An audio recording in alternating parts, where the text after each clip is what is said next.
안녕하세요. 오늘의 보약입니다. 오늘은 50대 이후 꼭 지켜야 되는 자산에 대해 이야기를 나누려 합니다. 시작 전에 구독과 좋아요를 꼭 눌러주세요. 건강한 정보 많이 전달해 드리겠습니다. 50대가 되면 누구나 비슷한 생각을 합니다. 앞으로 얼마나 더 살까? 그런데 이 질문은 단순한 호기심이 아니라 남은 인생의 방향을 결정짓는 시작점입니다. 우리 부모 세대는 55세, 60세에 은퇴하고 5년, 10년 정도 더 살다가 생을 마감하는 경우가 많았습니다. 그렇기 때문에 자산도, 건강도, 관계도 오래 유지해야 한다는 개념 자체가 희미했죠. 모아둔 돈을 다 쓰지 못하고 떠나는 경우도 많았습니다. 하지만 지금 우리는 완전히 다른 시대를 살고 있습니다. 의학이 발달했고, 평균 수명은 길어졌고, 일의 방식도 달라졌습니다. 50 이후에 30년, 40년 길면 50년을 더 살아야 할지도 모릅니다. 이렇게 시간이 길어졌는데 삶의 방식은 예전과 똑같을 수 없습니다. 노후를 잠깐이 아니라 인생 후반부 전체로 바라봐야 합니다. 문제는 많은 사람들이 여전히 옛 시대의 감각으로 살아간다는 것입니다. 50대는 이미 노후가 시작된 것처럼 생각하고 새로운 도전이나 공부를 미루고 건강은 지금도 괜찮으니까 그냥 가면 되겠지라고 쉽게 넘깁니다. 하지만 실제로 70대와 80대의 삶을 갈라놓는 결정적인 지점은 바로 이 50대 10년입니다. 이 시기가 중요한 이유는 단 하나입니다. 아직은 움직일 수 있고, 아직은 벌 수 있고, 아직은 배울 수 있기 때문입니다. 자산이든 건강이든 관계든 회복 능력을 가진 마지막 구간이 바로 지금입니다. 60 이후에는 회복 속도가 느려지고 새로운 기반을 쌓기에는 부담이 커집니다. 그래서 50대는 단순한 나이 구간이 아니라 인생 후반부를 재설계할 수 있는 마지막 골든타임입니다. 우리는 부모 세대보다 훨씬 오래 살게 될 것입니다. 하지만 오래 산다는 것이 곧 잘 산다는 뜻은 아닙니다. 준비되지 않은 노후는 길어질수록 더 힘들어집니다. 지금 우리가 80대, 90대를 상상했을 때 떠오르는 고통의 장면들은 대부분 너무 오래 사는 바람에 준비하지 못한 시간이 더 길어진 것에서 비롯됩니다. 이제는 알고 있어야 합니다. 고령화는 피할 수 있는 구조가 아니라 이미 우리 앞에 놓여 있는 현실이라는 것을. 그렇다면 질문은 하나로 좁혀집니다. 50대의 나는 앞으로 40년을 어떻게 살아갈 것인가? 이 질문 앞에서 흔들리지 않으려면 반드시 다음 세 가지를 관리해야 합니다. 자산, 관계, 건강.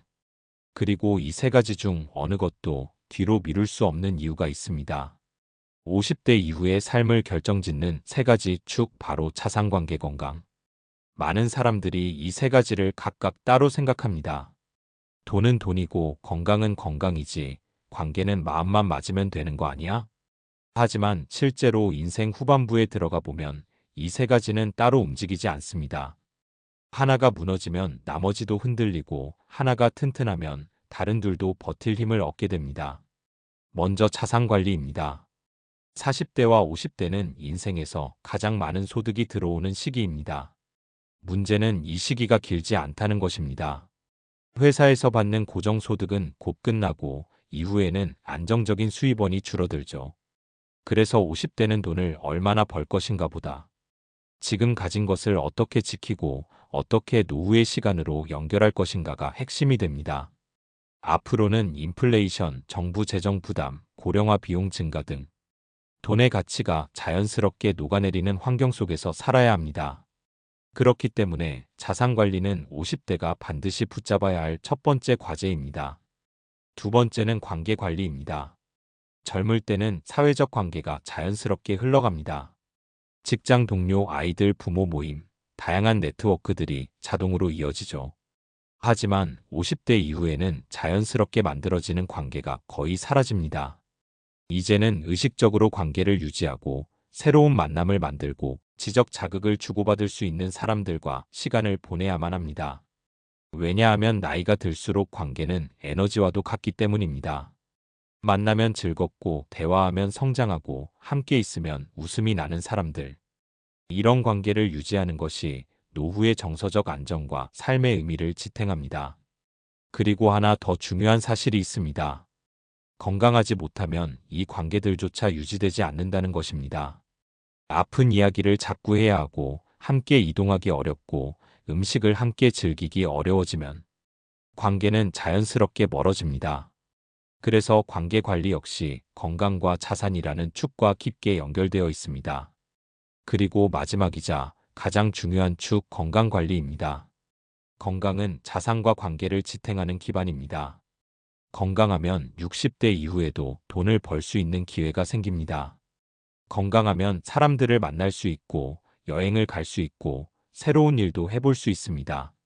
반대로 건강을 잃으면 플러스 요인은 모두 사라지고 치료 비요양비 간병비라는 마이너스 요인만 남습니다. 건강이 무너지면 자산은 빠르게 줄어들고 관계는 조용히 멀어지고 삶은 좁아집니다. 그래서 저는 이렇게 말합니다. 50대 이후의 삶은 세 가지 관리가 아니라 세 가지 균형이다. 자산은 삶의 기반을 지켜주고 관계는 삶의 온도를 유지해주며 건강은 모든 것을 가능하게 만들어줍니다. 50대 이후에 관리해야 할 세 가지 중 저는 언제나 건강관리가 1번이라고 말합니다. 그 이유는 단순합니다. 건강이 무너지면 자산도, 관계도, 일상의 즐거움도 모두 함께 무너지기 때문입니다. 우리가 흔히 간과하는 사실이 하나 있습니다. 건강은 결과가 아니라 매일의 선택이 쌓여 만들어지는 자산이라는 것. 그리고 이 자산은 50대를 기점으로 급격히 가치가 달라지기 시작합니다. 젊을 때는 하루 이틀 운동 안 해도 잠을 조금 못 자도 큰 문제가 없지만 50대 이후에는 회복력이 확실히 느려집니다. 한번 무너지면 다시 끌어올리는 데에 훨씬 많은 시간과 비용이 들죠. 그래서 건강관리는 50대의 가장 중요한 투자이며 이 투자는 노후의 자산을 지켜주는 보험이 됩니다. 예를 들어 건강하면 60대에도 일을 할 수 있습니다.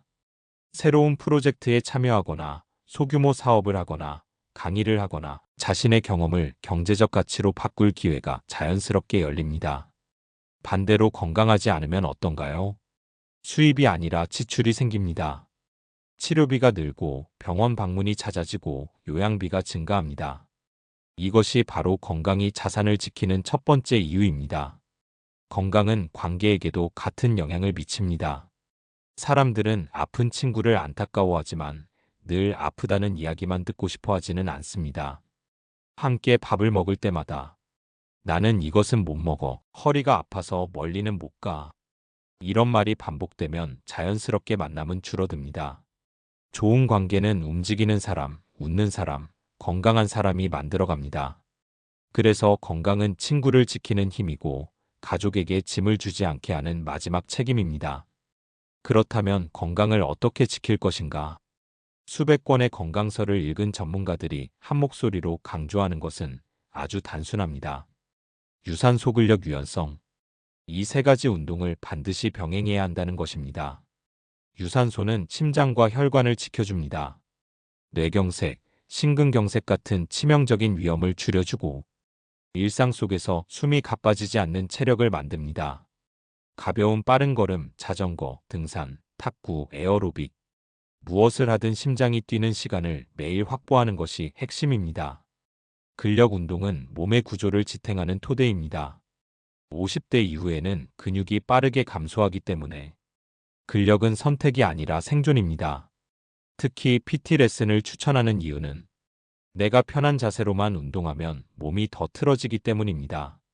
전문가의 교정은 평생 써먹는 건강 지식이 됩니다. 그리고 마지막으로 유연성, 즉 스트레칭입니다.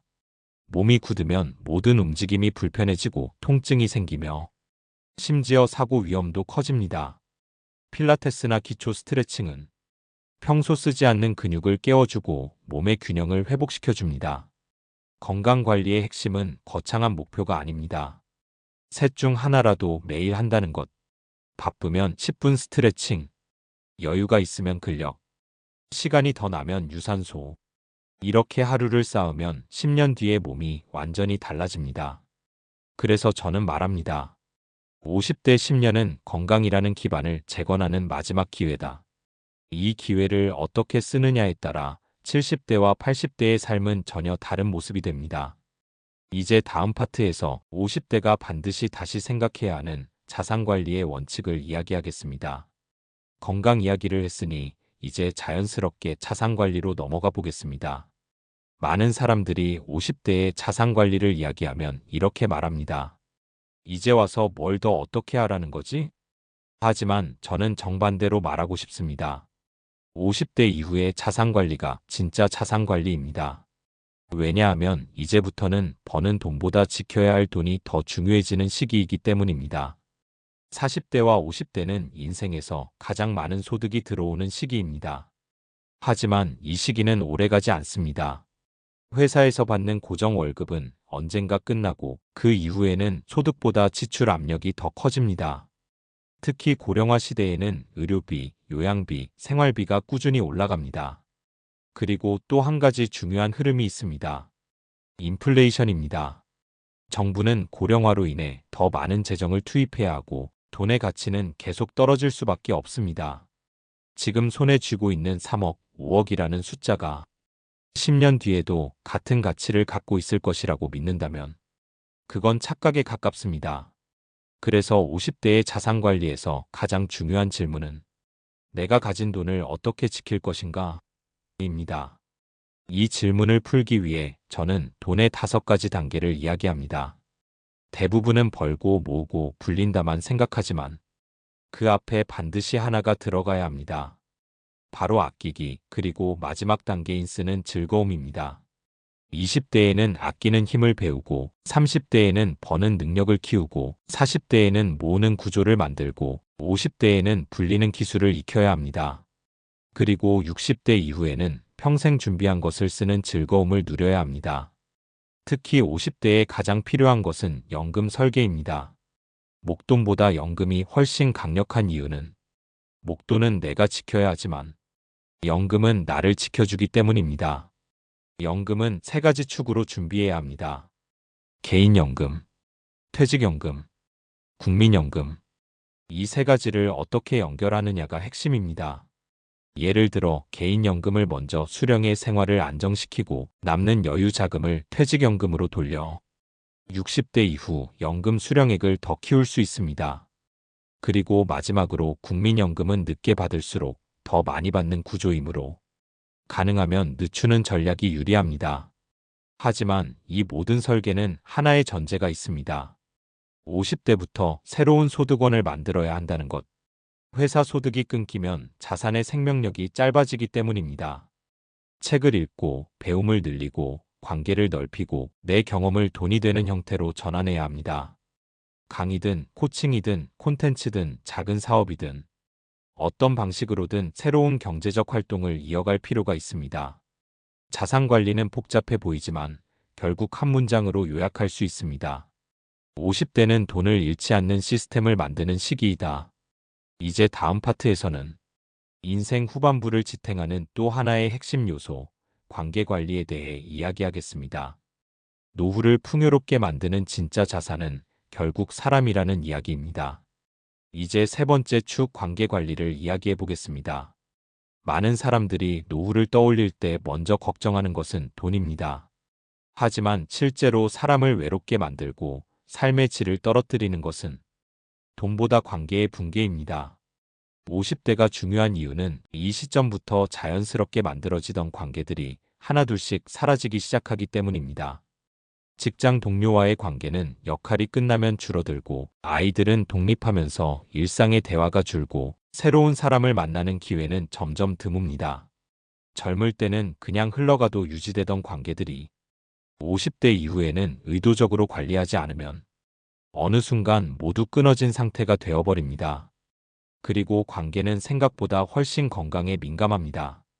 몸이 아프기 시작하면 자연스럽게 움직임이 줄어들고 약속을 피하게 되고 식사 자리에 가도 먹을 수 있는 것이 없어서 대화보다 나 이거 못 먹어라는 말이 더 많아집니다. 친구들은 처음엔 걱정하고 위로하지만 이 패턴이 반복되면 그 만남은 점점 줄어듭니다. 그래서 건강히 관계를 만들고 관계가 다시 건강을 지켜주는 구조가 됩니다. 혼자가 되면 운동도 줄고 식습관도 어지러워지고 삶의 활력 또한 떨어집니다. 관계는 단순한 만남이 아니라 내가 살아있음을 확인하는 일종의 에너지 순환입니다. 그렇다면 50대 이후의 관계는 어떻게 관리해야 할까? 첫 번째는 지적 자극이 있는 관계를 남기는 것입니다.